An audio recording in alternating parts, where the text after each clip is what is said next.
அவர்களே, இயேசு கிறிஸ்துவின் நாமத்துக்கு ஸ்தோத்திரம் உண்டாவதாக. இந்நாளுக்காக தேவனுக்கு நாம் நன்றி சொல்வோம். இந்த காலையிலேருந்து சாயந்தரம் வரை தேவன் சமாதானம் வேணும் ஆண்டவரே அப்படின்னு சொல்லி ஜெபம் பண்ணுங்க. உங்க அபிஷேகம் எங்களை மேலே வேணும் ஆண்டவரேன்னு சொல்லுங்க. ஆண்டவரே, நீ காலையிலேருந்து சாயந்தரம் வரை நியாயம் நீதியோட நியாயத்தோட நான் வாழணும் ஆண்டவரே. உங்களுக்கு விரோதமான காரியங்களே என் வாயில வரக்கூடாது, என் இருதயத்தில் வரக்கூடாது ஆண்டவரேன்னு சொல்லி ஜெபம் பண்ணுங்க.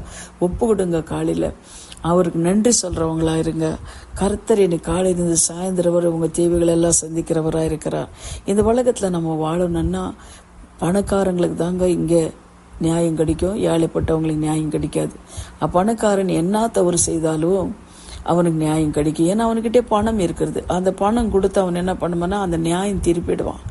போலீஸ் ஸ்டேஷனுக்கு போ, கோர்ட்டுக்கு போ, இல்லை எங்கே நீ போ, ஹாஸ்பிட்டலுக்கு போனா கூட அந்த பணக்காரங்களுக்கு ஒரு வைத்தியம், ஏழைப்பட்டவங்களுக்கு ஒரு வைத்தியம், அப்படி செய்வாங்க. ஆனா நம்ம கர்த்தர் என்ன செய்யறாரு பாருங்க.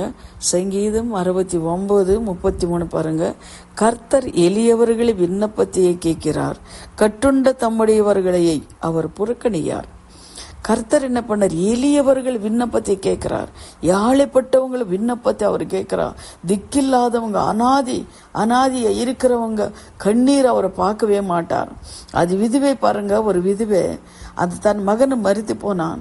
ஆனா அந்த விதுவை அழுந்து கொண்டு வரும்போது அந்த பாடை தொட்டார். அந்த மகனை எலும்பி உக்காந்தான் அப்படின்னு சொல்லி நம்ம பார்க்கிறோம். அதே போல நம்ம தேவன் நம்ம கண்ணீர் பார்க்கவே மாட்டார். அதே போல ஏழைப்பட்டவங்களோட விண்ணப்பத்தை அவர் பார்க்கிறவராய் இருக்கிறார், விண்ணப்பத்தை கேட்கிறவராய் இருக்கிறார்.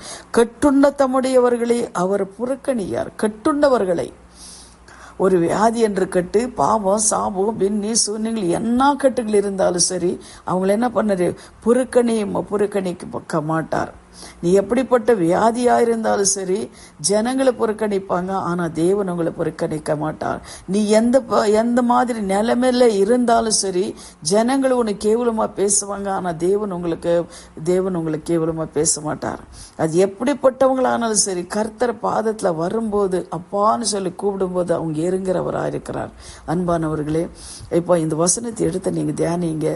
உங்களுக்கு என்ன காரியங்கள் இருந்தாலும் சரி, கர்த்தர் என்ன உங்க விண்ணப்பத்தை கேட்கிறவராக இருக்கிறார். உங்க கட்டுகள் எல்லாம் வடிக்கிற தேவனாக அவர் இருக்கிறார் அப்படின்னு சொல்லி நம்ம விசுவாசிக்கிறோம்.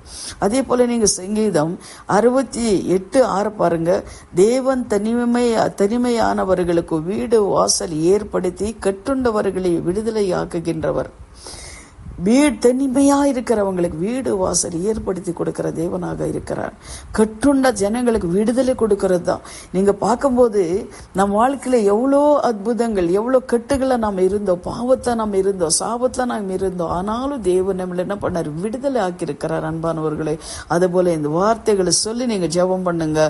கர்த்தர் என்ன கட்டுகள் இருந்தாலும் உங்களை விடுதலை கொடுக்கிறவராக இருக்கிறார். இப்போ நம்ம ஜெபிக்கலாம்.